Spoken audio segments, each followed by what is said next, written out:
Okay, looks like we're live. Hello, everyone. Today we have a guest. His name is Johnny Apologetics.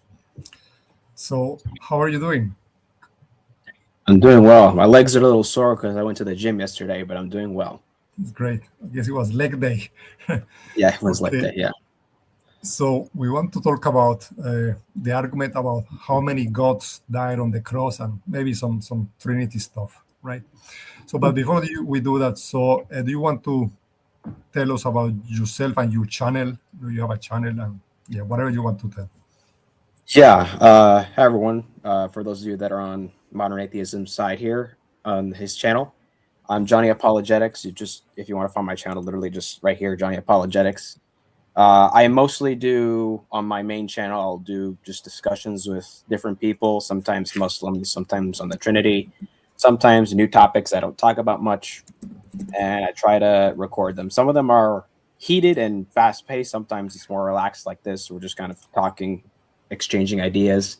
I have a second channel. It would be linked in my main channel called the Johnny Apologetics Library. It's still new, but I'm trying to build more academic videos where I'm not just talking to people. I'm explaining my views, defending my views, and things like that. So if you're more interested in that, definitely check that out. Still a work in progress, but we got some videos out on there.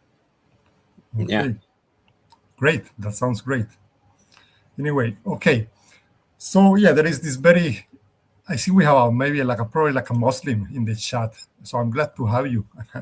So this is a very common argument from Muslims, and what they usually do in debates is they ask these questions. So how many gods died on the cross, right? And this is supposed to show that the Christians are polytheist. So yeah, so just Johnny, what is your response? What if I ask you how many gods died on the cross? So my take on that argument is I typically start with assuming that the person is running an internal critique. And because of that, I would say, okay, so when you use the term God, how are you using it? Because Christians use it mainly in two different ways. So we can use it to refer to the essence, basically, or to one of the persons. And from there, I would go and give my response. Like, for example, if you're talking about the person or predicating God to the person, I would just say, okay, well, then why is that an issue for me? And, just go from there, basically. Well, I'm not sure if I'm doing an internal critique. I'm just asking you how many gods died on the cross. And the way I define a god, and important here is to say, is a god without caps, not God with caps. Because God, for me at least, God with caps works like a name, but God without caps is a kind of thing. And in the question, how many gods died on the cross, you have to use God without caps, or it doesn't make sense. So a God is a kind of thing. If you say in English, in modern English, is a kind of thing. Like you don't need to go to Christianity. You can ask like in generic English language. The Greeks, you can say, for example, the proposition, ancient Greek believed in many gods, right? That proposition is correct, right? God there means like a being that has a certain nature, is omnipotent, it has the omni properties, right? You know what that means. So how many gods died on the cross? So that would, and again, like depending on who I'm talking to, would be more chaotic. But I'm trying to explain and unpack the ideas here. So Okay. one thing you don't have to answer immediately, but one thing I would follow up with is this then an external critique? And a few things. So when you said gods, you're not talking about like Zeus or anything. You're talking about like with the omni properties, like you said, right? Yeah, yeah, Zeus. Yeah, maybe Zeus has the omni property. Maybe they don't. Maybe they are limited gods.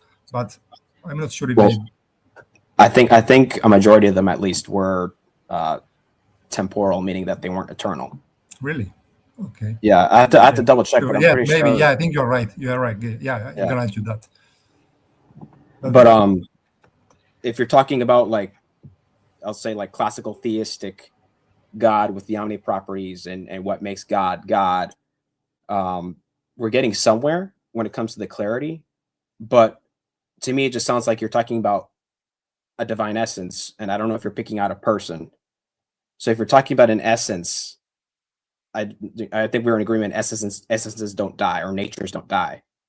So I'll just leave it at that. If you want to answer the question first and unpack, like, your Yeah, channel, no, I'm not. Yeah, no, yeah, no, I'm not talking about the essence. I mean, okay, here's my definition of a God. It's a being with the omni properties. That's all. It's a being with the omni properties. That's how I define a God in English, right? In English. So that's my definition. So according to that definition, how many gods died on the cross? do you think that that definition is different than the ones when I say like an essence or a person? Well, you will have to we will have to define essence, because for me, in the modern analytical philosophy, essence is just an abstraction and it's a set of properties. For me, that's what an essence means. So yes, a God and the essence of a God is a different thing. For me, it's different. They refer to different things. They're not the same. But for you, maybe you have a different view on essence. To my knowledge, according to like how the church fathers or Aquinas or something like that would have defined it, they would have understood it as more so just what a thing is. I don't know if that's any different than what you're talking about, but I don't know if that, and I don't know if that's really changes anything here. But the reason I'm asking those questions is because when you say anything with the omni properties, I don't know if that's really any different than talking about saying God referring to the essence or saying God referring to the person. Like, I don't want to proceed without clarity, because then things, things are gonna get chaotic, and then I'm gonna say things that I don't mean, or you're gonna misunderstand what I'm saying. That's kind of just where I'm going with this. Yeah, okay. Yeah, I know. I know this is usually how the game goes between these debates, right? The Christian always tries to get you into either person and essence. And I think if I pick one, I lose, right? Because if I say essence, essence don't die. If I say person, you're going to say one divine person die, period, right? So obviously I don't want to get stuck into either. I want my side of the game is trying to not clarify, right? It's trying to say, for me, God in English normally, right, is one being. You know what a being is, right? It's something that exists, right? Yeah. Right. And we can even go further and say, I think it's like a conscious being, like a God has to be a conscious being. It cannot be an object, right? Would you agree with that? Correct. Yeah. Yes, it's like a conscious or a personal being. I don't want to say person, but a personal being is different, right? A personal being with the omni properties, with the ability with being omnipotent, knowing everything, right? Stuff like that, being right. So yeah, I think that's clear enough, right? We don't need to clarify the word being. We don't have to clarify what omnipotence means. So everything is clear. So I don't need to clarify person or essence, because everything is clear from being with omniproperties. So how many gods died on the cross? That's exactly how I was expecting this conversation to go. Like, I'm going to try to clarify. You're going to avoid it. So I think what we're talking about mostly is not just the question, but does the clarification matter? Is it necessary? Right. I mean, just do you watch my video on this? I don't think so. I watched part of your one with God Logic, but I wasn't expecting. No, I made a whole video about the argument. Okay, just so you know. Right. Okay. I read the community post that you made. Oh, I see. Okay. Oh, okay. That's fine. Oh, yeah. Oh, I should have sent you that, because it would have been very useful. Okay, whatever. Okay. Yeah. I forgot to send you too. I was going to send you like my video on that I talked to a Muslim on it. Okay. And then I was going to tell you, I think you watched Grafted Apologetics video on it. Yeah, I watched. I responded to a couple of things that he said on this. Right. I was going to tell you that like a lot of his thinking would be the same as mine. But anyway, so where were we? We're talking about the clarity of the question. That's what's mostly we're talking about here. And if I clarify, you would say like, okay, I think that answers the argument, but you don't think the clarification is necessary. So is that fair? Yeah, I mean, because I think like in the normal English language, without looking at Christianity or Islam, right? Look in English, like if a person who doesn't know Christianity were to ask, okay, how many gods exist, right? That person doesn't know anything about Christianity. You don't tell him, okay, do you mean essences of persons, right? The person is asking like, how many beings with omni-properties exist, right? That's it. So how many beings with omni-properties died on the cross? Well, the reason that in a situation like that, I may not clarify is depending on what I think, like the what's the word, the interlocutor is trying to do. If I think they're trying to catch me Yeah. in a contradiction and I think they're misunderstanding something, I'm gonna make them clarify.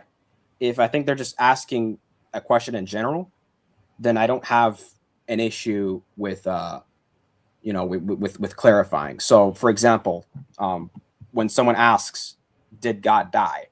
I would have no problem saying God died to someone that understands Nestorianism, communication of idioms, things like that. But someone that doesn't understand those issues, I'm going to clarify that when we say God died, we're not talking about the essence. That's just kind of my thinking there.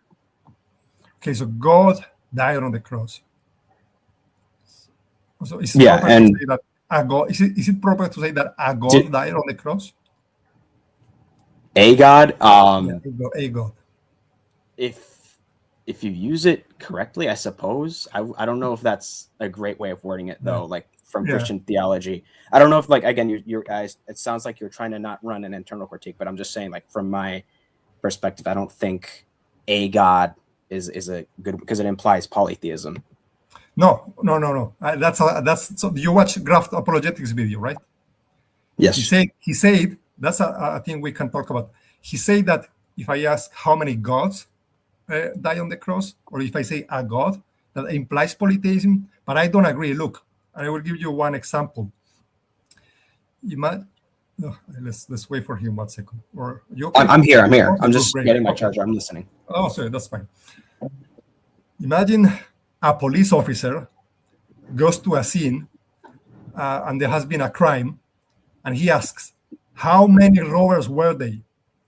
Does not imply by itself that there were multiple robbers, because the answer could be one, right? Somebody cannot say, "Oh, why are you implying that there were multiple robbers?" And the policeman is just, "Look, I'm just asking how many are they." The use of the plural does not imply that there are others necessarily. So I don't agree with that. That implies polytheism.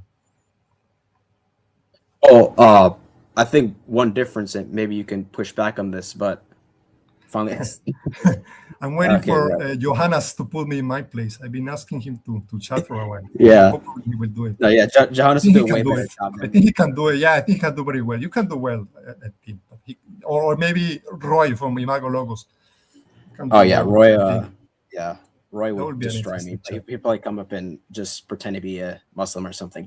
He did that to me before. He pretended to be a Oriental Orthodox and was trolling me. But you were saying let me make sure I understand what you said about the, oh my gosh, the robber example. A cop Yeah. asks how many robbers were at the scene. It doesn't necessarily imply Poly robbers. multiple robbers. Yeah. With that though, what was I going to say? The Christian framework, where I'm trying to find a way to word this. I don't know if I'm wording this right, so bear with me.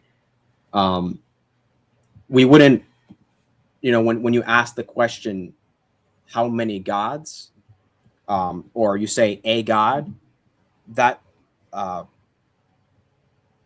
do I word this? That's going to raise an alarm depending on what the question is, because it sounds like we would have a framework where there has to be only one God. For a robber, like, a cop doesn't need there to be one robber. If there's 10, he's going to go get them all, right?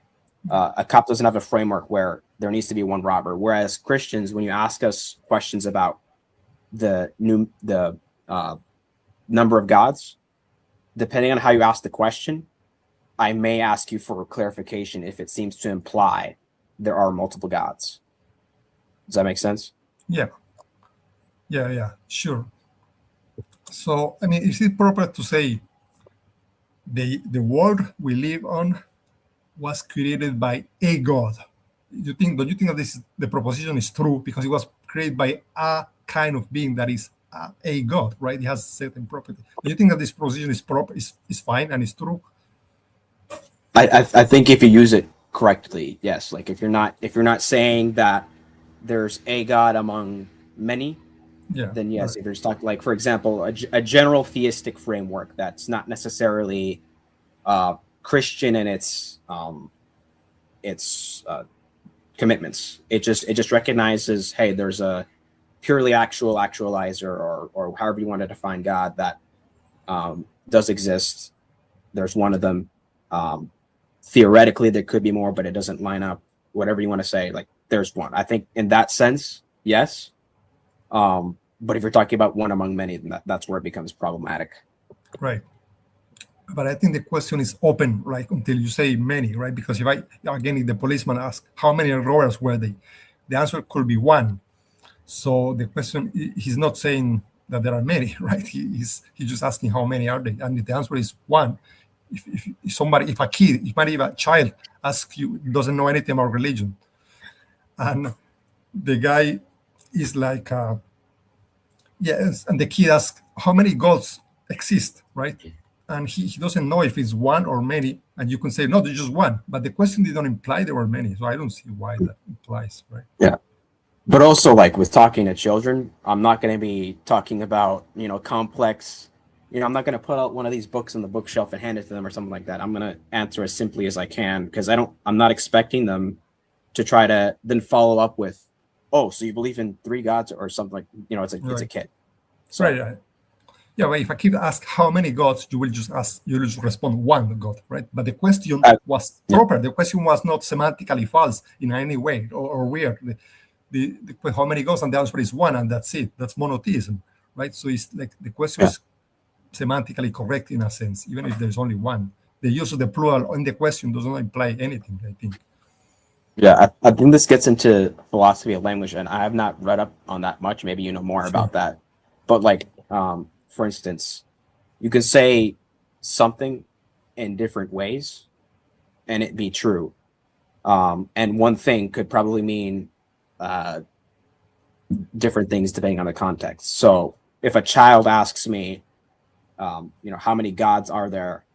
I'm assuming that he's just asking in the same instance as a policeman with a robber, how many robbers were there, right? He's just asking that. Whereas if I'm talking to someone like you that's familiar with philosophy, familiar with Christian theology and the issues that Christians address, I'm going to be a little bit more careful and think, okay, wait, how are you using that? Because I'm trying not to answer in a way that lets you, critique my theology. I'm trying to answer as accurately as I can and making sure I understand what you mean first. And that's the issue I have with some questions is sometimes I don't know what the person means, and that's why I asked for the clarity. I'm not accusing you of like trying to trip me up or anything. I'm just like in general, I want to understand what they mean first before answering yes or no and then getting caught. Okay. Yeah. So, so I want to also clarify. So it is proper to say that a God died on the cross, right? In a sense, because there's a being that is omnipotent died on the cross. Right? Yeah, you heard my explanation, so I'm not going to repeat it. So that's great. Okay, now here's the second part of the questions. How many gods did not die on the cross? Oh, wait, I'm sorry. Repeat the. Did you say did a God exist or did a God die on the cross? Die on the cross. Oh, okay. Well, I don't want to repeat my long-winded explanation again. So again, it would just be in depends on what you mean when you say that. But anyways. I don't want to go in circles, right? Obviously, I mean, that's my fault for mishearing you. That's fine. That's fine. No, that's fine. No, I mean like the whole thing, right? I mean a being with the omni properties that died on the cross. And here's the way I see it. For me, a God is a being with the omni properties. So let's look at Jesus. Is Jesus a being? Yes, Jesus is a being because Jesus is a thing that exists, right? Or I'll clarify what I need to after. Just keep going. Now, does Jesus have the omni properties? The answer is yes, he does have them. Okay, therefore, a being with omni properties died on the cross, right? That's it. So it is true that a God died on the cross. And so wanted to clarify this when you say Jesus is a being.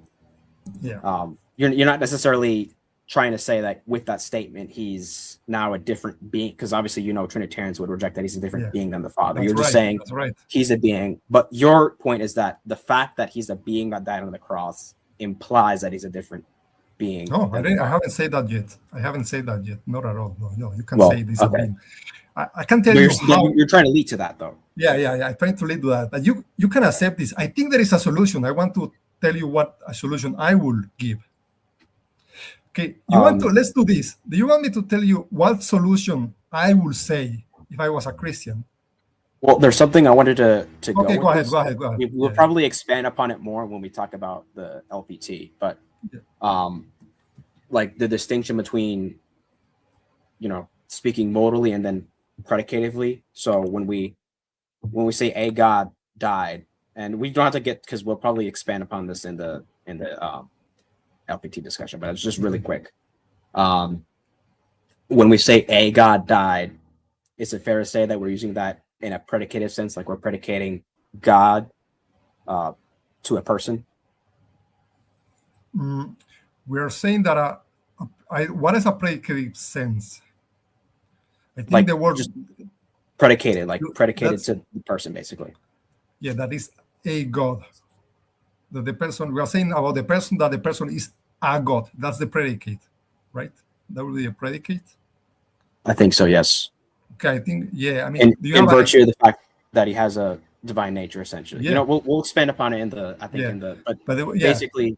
You saw, by the way, basically, you got that from the graft apologetics video, right? He says that, and I was reading some other material, but really mostly grafted. Yeah. Okay, because I never had it worded in that way, like morally or predicatively. The word modally, normally when you say modally, you're talking about possibility, like modal logic, necessity or possibility, and it confuses. I think he came up with that. He's trying to say like in a mode. He's trying to say mode, but say modally refers to modes.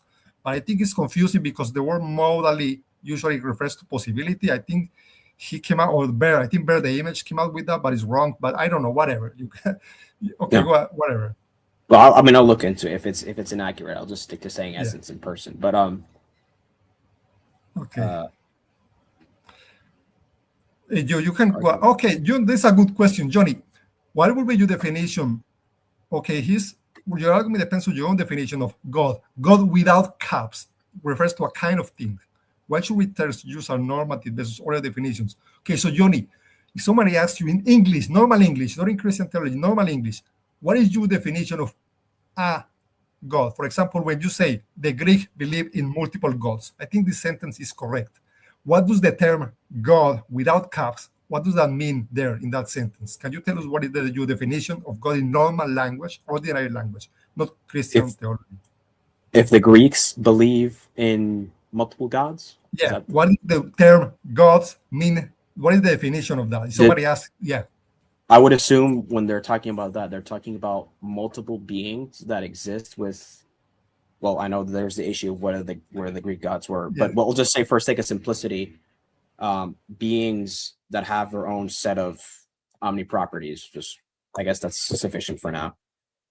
Yeah, I would say something like supernatural beings that have immense power and an immaterial nature and live like in the at some point it's difficult to define because maybe not all of them are omnipotent. Maybe Zeus has more power than one of them, so you cannot say that they have to have the omnipotence. Maybe Loki is weaker, but why is he a god? Because he has like a certain features.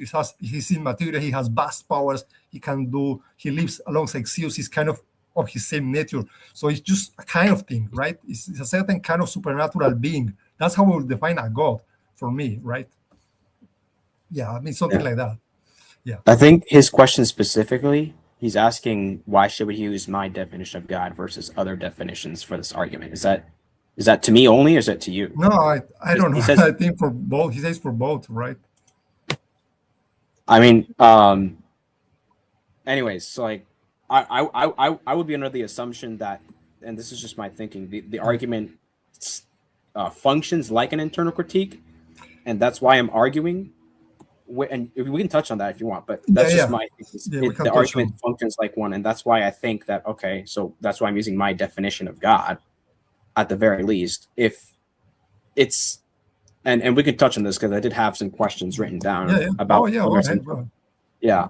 can find them real quick, but about whether it's in internal versus external critique. But if it's an internal critique, I would just assume, okay, we're using my definitions. I If would it's say external, then, but yeah, go ahead. I want to make it external, because internal critique is like I want to point to a contradiction between your beliefs. But in mine, no, I don't want to do that. I want to show that what you believe is polytheism. I'm not trying to show an internal contradiction. I'm not trying to say it's contradictory. I'm just trying to show it's polytheistic. So let's say it's an external critique. It is polytheistic. That's like externally, an external. Just what, something like that. Right? So to clarify, you would say that if someone runs it as an internal critique, then it would fail. But from your perspective, if you run it as an external critique, the argument is stronger. Is that kind of what you're saying? Maybe, I guess. Maybe I'm not sure. Maybe. Sure. Yeah. I mean, you can look into that yourself. I'm not making you put it on the spot. No, that's fine. Yeah, that's fine. But yeah. So you want me to like read? There's 3 questions I have. I can just go one at a time. They're different. They're not necessarily. They're like different kind of questions. Yeah. Okay. Let's see. So I had here. This one is, are you asking the question because you read in the Bible that God died on the cross? I'm asking a question because I read that Jesus died on the cross, and and Christians have said that Jesus, according to what Christian theology says, I think it is proper to say that Jesus is a God. I think the sentence is true, technically speaking. So, and again, I'm not trying to put you on the spot with this, because I hate when people try to do that. We're just chilling here, but It's a relaxed conversation. If you're saying, well, okay, I read that Jesus died, and according to the Christian paradigm, we can say, that God died. Doesn't that sound like it's leaning more into an internal critique rather than an external critique? Because you wouldn't say that God died because you don't believe Jesus was God. You probably believe he existed, but wasn't God. So yeah, sure. But I think we can say that a God died, or a God died, right? Well, we can say God died, sure. I mean, what does God mean? God is I think God with caps. It was like a name. Do you agree? It refers to is the name of a being, is the name of the being that created the universe, right? And is omnipotent and has always existed. Would you agree? I think it can be used in that respect, yeah. Okay. That's one. When you say Jesus is God, is that what you mean? When he has the name God, you mean? You mean when you say Jesus is God, are you making and this gets into the Trinity, but are you making the absolute numerical identity statement? Jesus is God, X is Y. God is one name for one being, and Jesus is like a name also. So you're saying Mark Twain is, what was the alter ego? I don't know, I forgot, but you're just saying that they are the same being, right? Is this getting into like, I don't know if it's getting too much. I'm happy to get into it a little bit, but like, just making sure. This gets a little bit to the LPT. The is of identity versus the is of yes. predicate, basically. Okay. I lean more to the predicate view, but I am trying to entertain like a different perspectives, and see how you can address the argument with them. Like for example, and I think you talked to Bible Lover about this. Like someone might argue, okay, well, if it's is of identity, it's going to be relative identity, for example. Yes. So I'm but go ahead, that's fine. Well, look, I think it will be useful if I just tell you real quick. If I was a Christian, I don't think that this argument is a slam dunk. If I was a Christian, let me tell you real quick, how will I answer this? Go ahead. I would say, yes, a God died on the cross. Jesus died on it. And it is also true that there is one God that did not die on the cross. There is, and it's the Father, for example. And so it will look like if there is, and they are the same God. The thing is that they are the same God. It will look like, so the Muslim will say, also the same God has the property of having died on the cross and not having died on the cross. And this is a contradiction, right? And then you have to say something. You have to say, I believe in relative identity. So I believe that you can, relative identity blocks the inference from same God to same bearer of all properties. So in that sense, you can have, it's no longer a contradiction, right? You have to explain it. You have to say that the property died on the cross is indexed to a person, or it's not just like simplicity or something like that. I think you have to say it's just one God, but it's the same God, and you just have to try a way to come up with a model to explain the contradiction, right? That's what I will do. Yeah. I mean, I don't know if I That's don't know. a. Yeah. Yeah, I should have I sent you think that. Yeah. Right. that might. I guess that might work, but I think it's just like the way I'm thinking is like, especially for someone that doesn't hold to relative, because not every Christian necessarily holds to it. Right. I don't necessarily hold to it. I'm still like thinking, okay, what do I think it's? But regardless, that could, if you know how to defend it, I suppose it could work. I just don't necessarily think I need to take it down that route, because I think for me, I think I have no issue just forcing the clarity. And then depending on how the interlocutor engages, I'll just follow them basically and where they go. And I try to make it, and this is how Grafted was essentially wording it, make it clear that you want to answer the question, but you want your clarity first.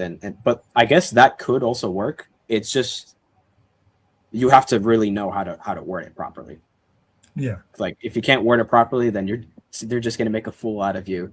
I never considered that as a way to explain it. I don't know if it's proper. You can correct me if I'm wrong. I don't know if it's proper to say that dying on the cross is a property per se, but that's like, that gets into. I think, it gets. There are some people who disagree, right? And some people say that properties are just like intrinsic features, like being blue or being, long or being this shape. But for some people, like properties can be like almost anything you can say about a thing. For example, a thing has the property of being a thing, right? It has the property of having properties. It has like, I think the history. Some people say location counts as a property. You have the property of being in this location. Some people say it doesn't. It doesn't count as a property. Some people say existence doesn't count as a property. The fact that I exist, some people say that's not a property. Only thing, first you exist, then you have properties. So I actually think existence kind of counts as a property. Like, why not? I mean, I have the property of existence. It sounds to me, I don't know, it's weird. Right? I think history does count as a property in the sense that I have the property of, Jesus has the property of having died on the cross. I do think it is, but it's a debated thing, right? So yeah. Yeah, I don't want to take us too far off track, but just really quick That's on that. I suppose it could be fair to say that existence is a property. For instance, like unicorns can be things with properties, but they don't necessarily exist. But that's again, that's getting into. I agree. But Kant famously say that existence is not a property, it's not a predicate, and he did that in response to Anselm's ontological argument. I'm not sure I agree with that, but like in the informal logic, existence is not a property; it's a quantifier. It's not treated as a property. So again, it's not clear. Philosophers disagree on that. But anyway, so you have another 2 questions. You said. Oh yeah. By the way, how long were you planning this? Because I don't know, like Brother Maverick's live after. Yeah, like about an hour, I think.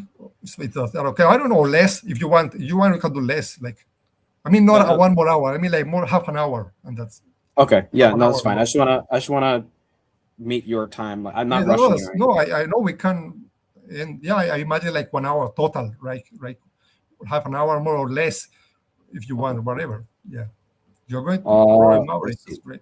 What was my other question here? This one was a follow-up, I think. Okay, so you remember the first question? Yes. Why I'm asking this? Do you read that Jesus is a God or whatever? Yeah, I remember. Yeah. I don't know what they're talking about. Mm-hmm. Oh, is he talking about himself or me? No, you. I think he's saying that you're cooking. I don't. I'm just. Anyways. So did you read that Jesus died on the cross in the Bible? The second one was, is it because you affirm the proposition? And I guess the reason I have that question is if you do affirm it,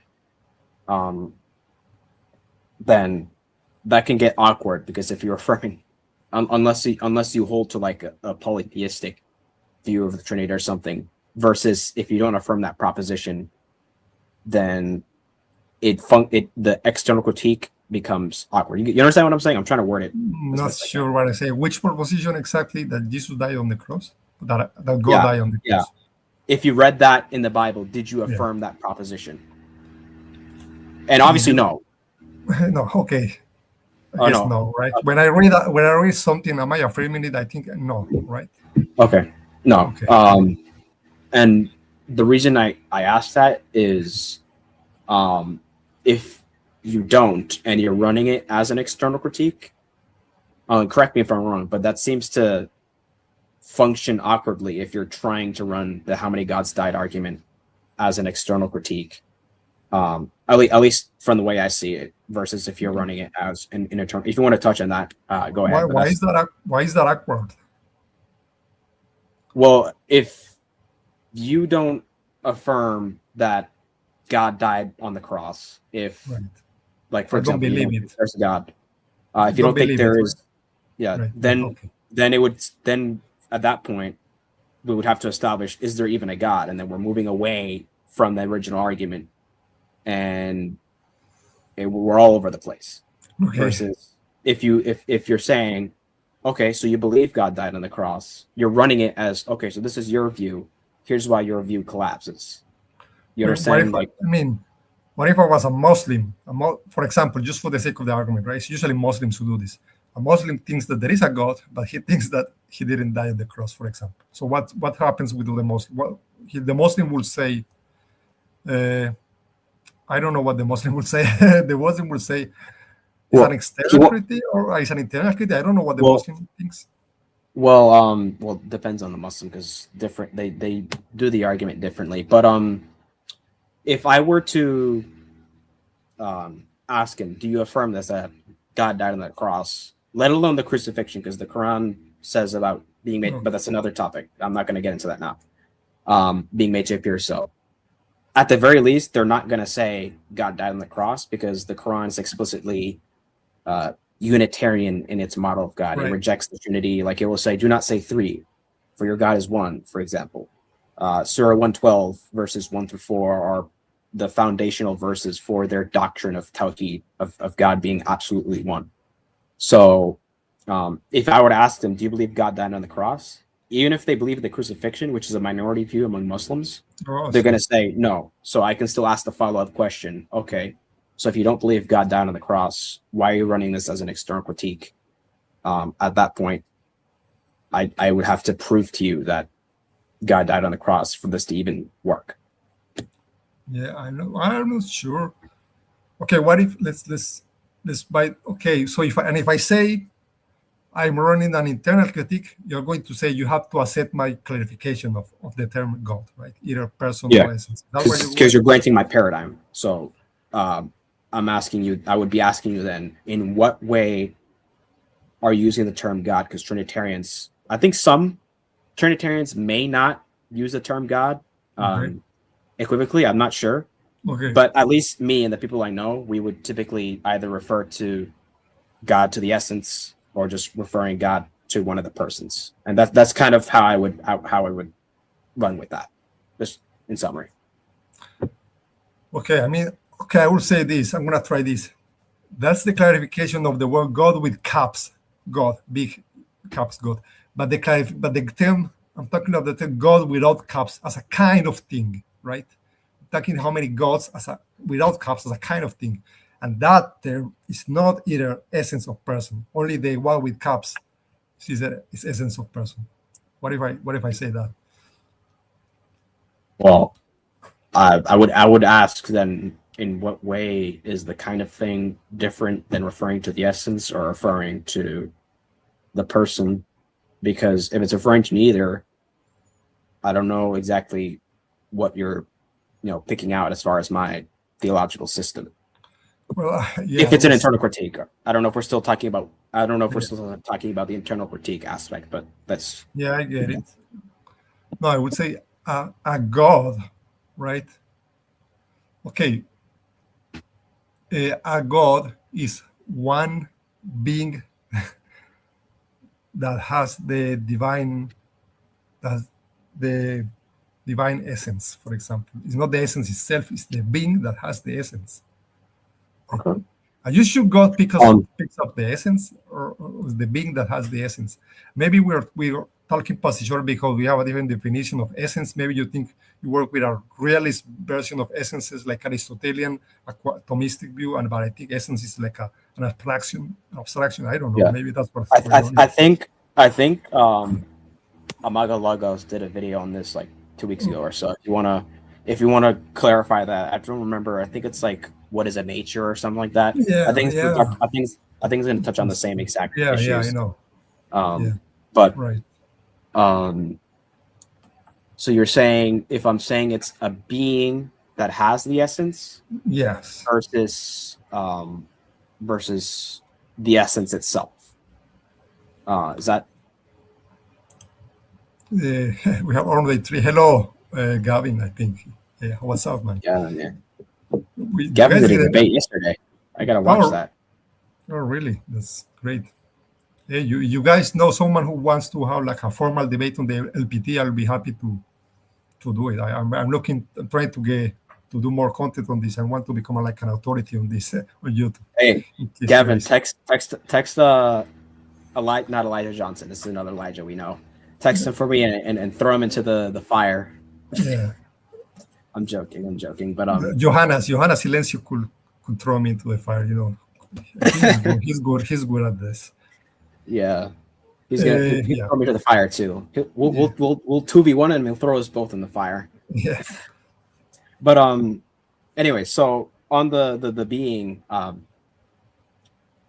I think I might have to workshop this personally, but I think I would ask another follow-up, clarifying question. Well, If you're saying like a being with the essence, are you saying that the being itself died? Because if you know like the model that just the general model of the Trinity, like the Scutum Fide, for example, the shield of faith, the God in the let me see if I can put it on the screen. So I need to visualize it.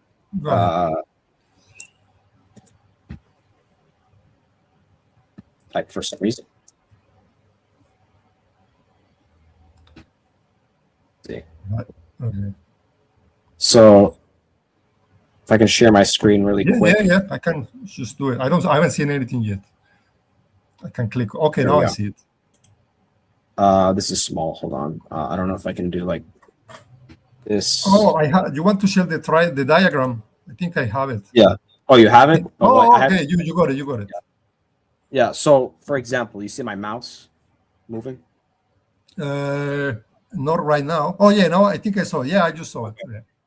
So when we say being, we can talk about this in the middle. That can refer to the essence or the being. I would say like either or. I mean, for Aquinas, being and essence were identical because to be God is to. But anyways, that's another thing. So if we're talking about this, I would say no, because we would say the Son died. The Son who is God died. If you're saying like the Son who is the being God, I'm trying to word this. I'm sorry if I'm wording this poorly, but if you're saying the Son who is the being God died, I suppose that would be accurate. But for a Trinitarian, we wouldn't say that the Son and the Father are different beings, if that makes sense. Didn't realize that thing is off here. There we go. Okay. Wait, hold on. Did you just say the Son died, but the Son who is God? No, wait, hold on. What was it? The Son who is God died. I just forgot what you say exactly. But Yeah, the Son. Weird. Okay. The Son. When I said the Son, it would be the same as saying God died, because when we say God died, we're not talking about the essence itself. We're predicating God to the Son. Does it make sense? Yeah. Right. So that's basically, and I think once I'm gonna try to send you that as soon as I can. But I think if we do talk about the LPT, we're gonna talk about whether predication entails three gods or not, because I think you would say that it entails three gods, correct? Yes. Like if I predicate, if the Father, Son, and Holy Spirit are all Are you done God with by the diagram? predication, huh? Are you done with the diagram? Oh Or yeah, you yeah. want We can take it down. I'm gonna take it down. I'm no, I mean, sorry, yeah, but okay. No, you can put it on the, which, okay, whatever. but for example, from what I read, the LPT would posit that if you say that the Father, Son, and Holy Spirit are God by predication, Right. then that entails three gods. That's part of the Oh, argument, right? you have to, and you have to add to that that God, Father, and the Son are distinct from each other, right? Because they could Oh, have right, been yeah, just names. It could be just three names for the same thing. But now you right. say that they are three are distinct. Now it becomes three gods. Yeah, I think because I wanna try to see how many. I'm gonna try. I'm obviously not gonna try to take too long with writing my Yeah. doc, but I'm gonna try to cover as many perspectives as I can so we can have like a Yeah. long, Well, that's fruitful cool. discussion on it. Yeah, that's great. I mean, if I can ask, you don't have to answer if you're not clear yet, but is there any direction or any model or approach that you like about this LPT thing? Um, like which specific answer you mean? Which specific model? You know there are different models, right? Relative identity, there is social Oh yeah, yeah, yeah, trinitarianism, there's yeah. Leo Branson's model, Sijuwade has a model, etc., etc., etc. Okay, yeah. Well, first of all, I think I'm definitely not a social trinitarian. Let's Okay. get that out of the way. But I would lean to either relative identity, or I would be fine with absolute identity, but maybe there's some clarification. Like for example, I know some people argue that transitivity, for example, doesn't Yeah. apply in every case. So Yeah. I'm looking at both of those Okay. That's and good. seeing which one works. But I would like to try to learn at least a good chunk of the different responses, because then I can say, okay, let's grant this, and then what about this? I like when I can do that, because then there's the discussion can open new doors, and it's really interesting if the guest is a good guest, which a lot Yeah. of times Okay. I talk to people that make me want to break my computer even more. Okay. So I don't know. Do you have a third question or something? Maybe we can take like. Do you have a final question for me, or is that was that I all? had a let me double check what the third question Because was, if yeah, it's or worth asking. then after that we can just take questions from the audience, and I think that's it, right? It's just This one I had here. Why is it a problem for me that you oh, choose I to don't hear you. employ a framework? Sorry, I didn't hear you Oh, in 1 second. You could out. Can you repeat the question, please? okay. Yeah. It says here, why is it a problem for me that you choose to employ a framework where words don't need clarity and you can assume your own philosophical conclusion? I might ask you that in the private Discord, because I need to unpack that properly. Okay. Yeah. But anyways, Yeah. So, guys, do you have any questions? Guys, please like the live. Thank you all for coming. I see a lot of people today. It was a very active. Some famous people like Gavin. That's cool. Yeah. or that Gavin, Dale, you're famous, Dale. Gavin. Yeah. I mean, yeah. And Dale. So please like the live, subscribe, and all of that. That helps the channel. So, you guys have any questions? Please go ahead. Gavin, do you think that it doesn't matter which identity, which model do you hold to? Because look, look, Johnny, you just said, I'm definitely not a social Trinitarian. Why? Because possibly you think that there are problems with that. And I was just watching a video by a guy, I forgot his name now, but he's very famous. He was talking about the problems with social Trinitarianism and how it's not orthodox and all of that. So I don't think he said that last time when I talked to Gavin. He's like, yeah, but those other people, they also believe in the Trinity. So what's the problem? But I think there are models that are problematic. Or would you agree or not, Johnny? From what I've read, I think that there can definitely be models that are at least problematic and hard to, like, for example, are you familiar with what Calvinism and Arminianism is, just for an example? I know what Calvinism is, but not. I think I know. I Okay. forgot. Yeah, but yeah, I know what. Yeah. Arminianism is basically the opposite of Calvinism. Okay. Right. So I'm a Calvinist. So Okay. I my understanding of salvation would be from Oh, that I see your perspective. T-shirt. Your T-shirt Yeah. says. Yeah, okay. Yeah. It's the same one on the thumbnail. Well, Yeah, yeah. the Right. thumbnail I think messed it up, but the one on my Yeah, profile right. picture I'm wearing this. But anyways, so when I look at Arminianism, I don't think it's heresy. I don't think that people are going to go to hell because they're not Calvinists. But I think that it can be internally inconsistent, and if you take it too far, can lead to heretical truth. So I think that's just the way I look at it. Like, I don't know if Gavin and I would be on the exact same page here, but the way I'm looking at it is just from like an analytical perspective where, okay, some models may be better than others and some may be harder to defend from.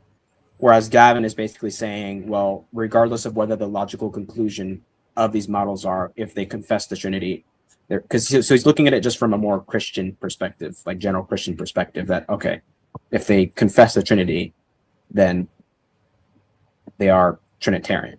Does that make Okay. sense? Yeah, yeah, yeah. So this is a question. Is a person identical to the essence of God?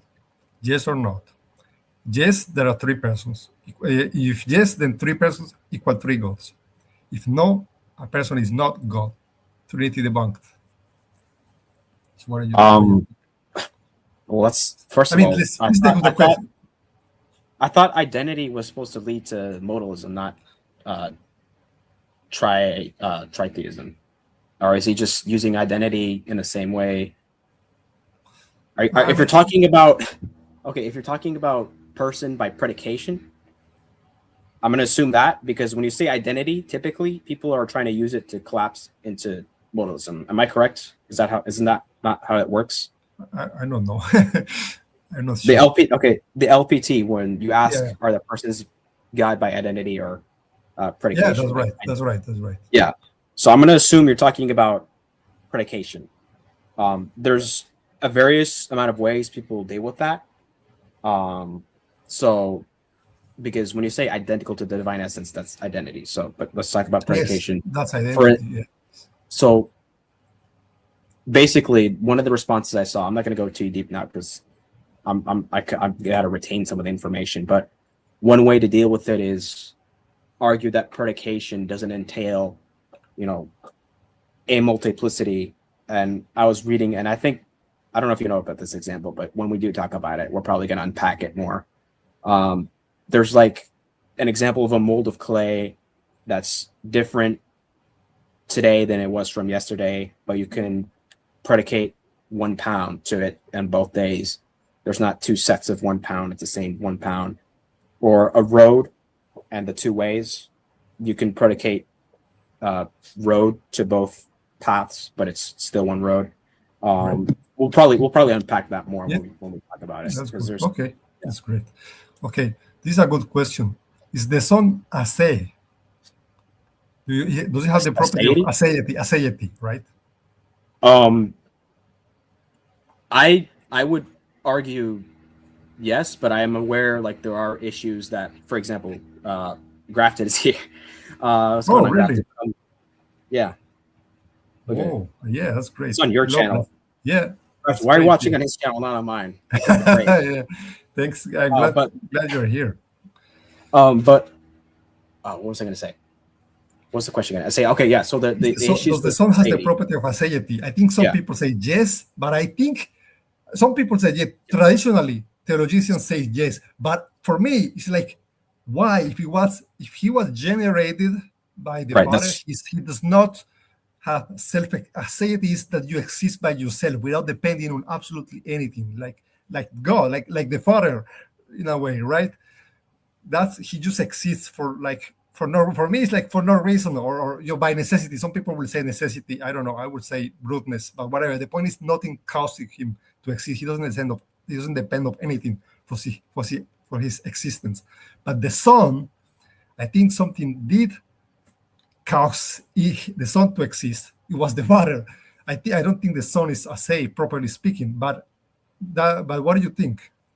Right now, I hold to the Son having a deity, but I am trying to, because I know especially like Eastern Orthodox Christians are going to say, at least as far as I know, if I'm misrepresenting you guys, correct me, but those that hold a similar model to them will say that since the Father is the arche, the source, he's the only one that has a deity. I think Inspiring Philosophy holds this model, if I'm not Yeah, I think mistaken. Again, correct me if I'm wrong. Beo Branson, Branson holds to this. Yeah, he says God is the ultimate source, the only uncaused source, right? the uncaused cause, the Father, and then Yeah. since they'd say since the Son is begotten and the Spirit is spirated, Yeah. therefore they wouldn't have a deity. But the issue is, I just for me at least, the reason I think they would have to have it is that just sounds like it's not God anymore. If it's no longer a deity to me, I'd have to like unpack these issues more. Like if someone convinced me, then I'm sure I would happy to accept like that model. But yeah. Yeah. Okay. Let's see. We got questions. Hello, Graft. If everything that came into being through the Son, everything that came into being through the Son, then the Son is not something that came into being. He stands on the creator side of the creator of creator divide. Well,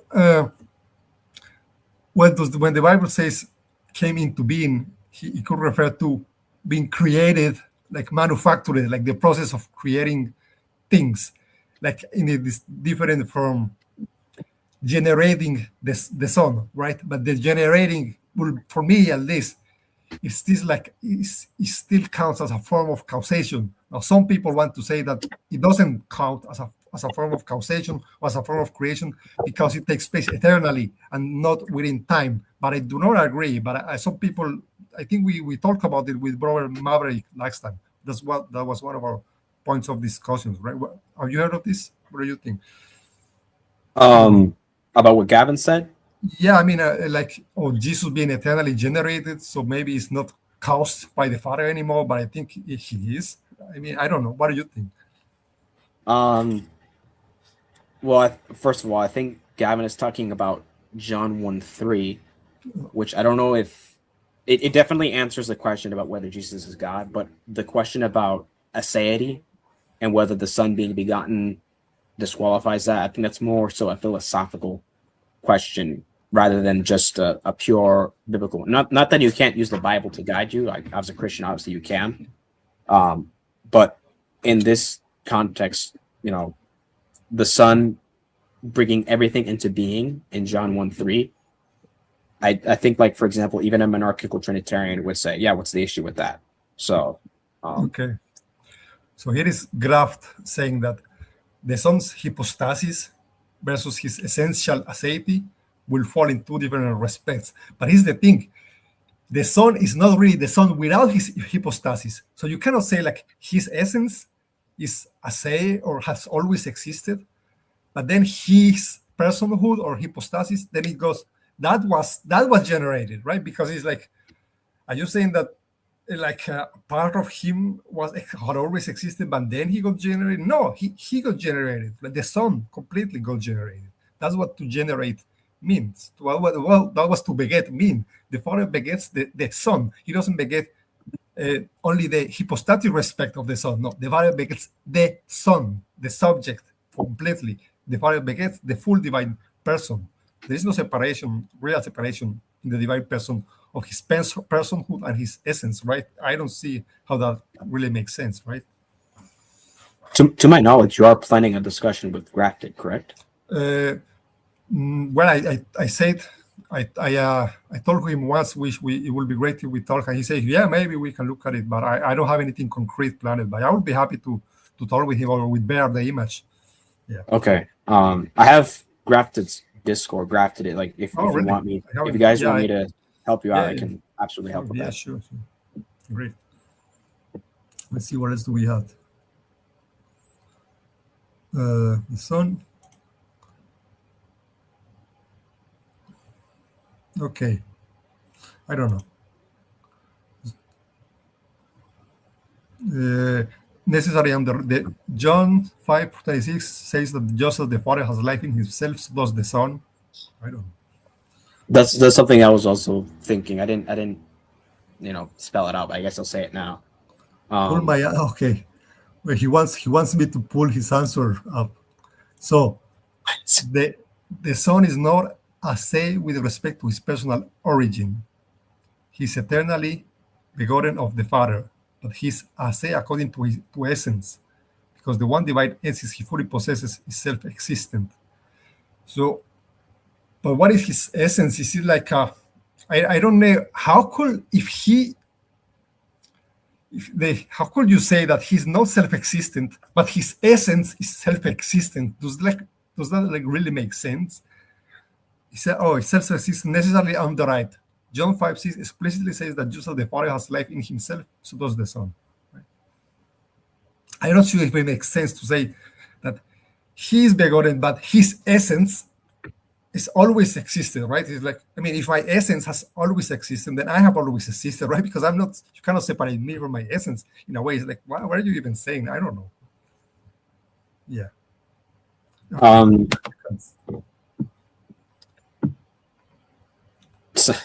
Yeah.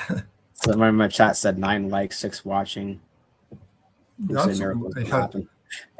got 16 right now. I had up to 20. I have 21 earlier. That's a lot, actually. Pretty good. Okay. Where are we? Yeah. Oh, I can see.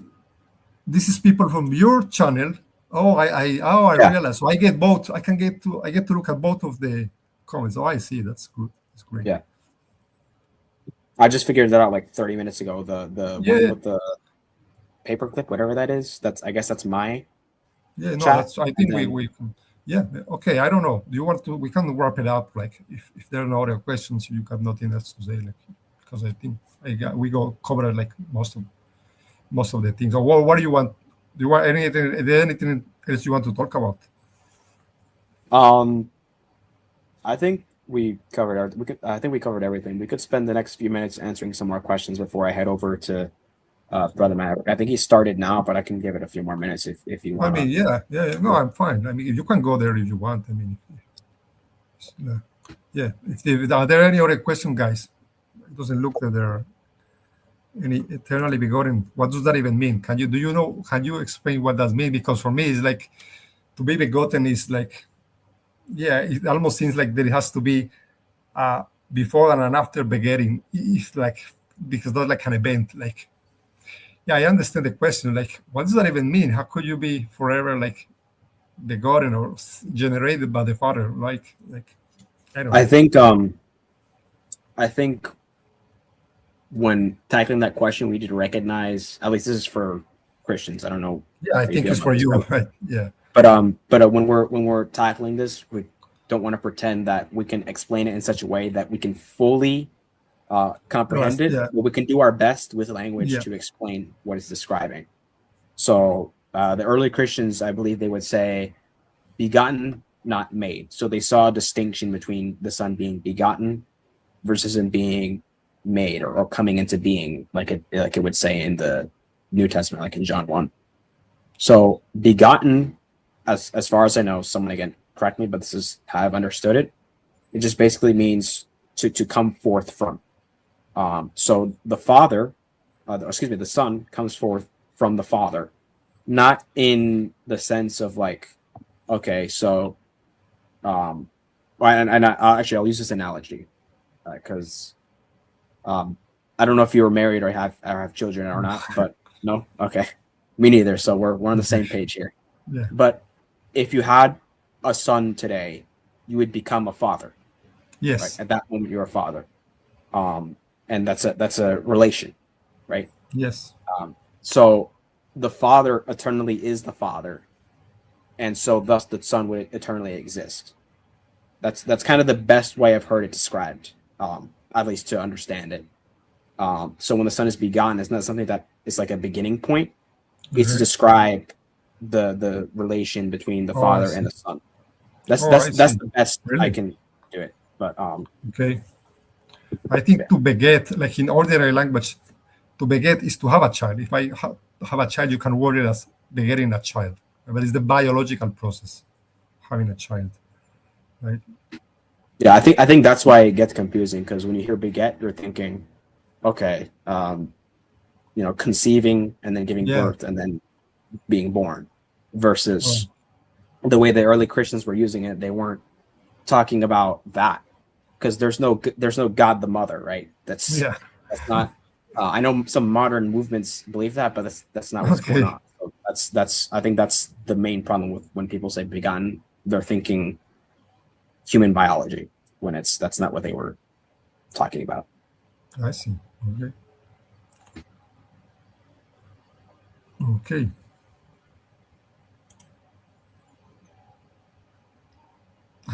Did the Father succeed to beget the Son, or until now the Son is still trapped eternally in the process of being begotten without sex and still not completely begotten?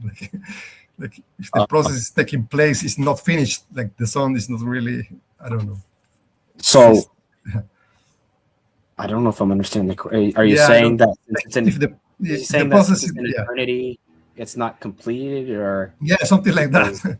I don't think that's a proper understanding of eternity, because eternity by definition would just be timeless. There's no time. Yeah. So it's not like he's stuck in a process that's never ending. In the sense that it's a process that needs to be finished, but wasn't finished. But anyways. Yeah. Okay. Yeah.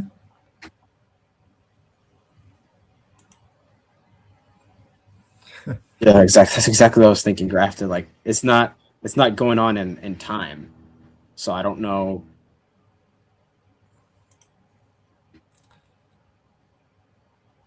Yeah, like I've heard people saying that God eternally creates the universe somehow. Like for God is an eternal presence in some form, right? Like the universe is right now being made by God, like in some sense. I heard some people say that. I don't know. I cannot make sense of timelessness, right? It's very difficult. Yeah, that's something I was trying to wrap my head around, because, for example, like the love argument that Trinitarians use against Unitarianism. Yeah, I've heard that used, but then I hear people bringing up creation, and I think that's the counterexample I'm trying to figure out as to how to deal with that, because you can use the same parallel. Like, did God eternally create? If you say no, then it seems like you're conceding the love argument. If you say yes, it seems to imply that creation is eternal, if that makes sense. So I'm trying to figure that out. It's like this deep. What you can say no. You can say that is not God can be a maximally great being without being a creation, because creation was a contingent act of free will. He freely chose to create, but he could have not to. And he's still maximally great if he doesn't create. But he cannot be he cannot be maximally great if he lacks being loving. So that's the difference. I think you could try to say that. I still, maybe. I don't know. But part of the love argument is the fact that God is purely actual. So that's why the creation example is brought up. Okay. So, but anyways, like that's. I probably have to just read more Aquinas or something. Yeah. Aquinas is really hard to understand.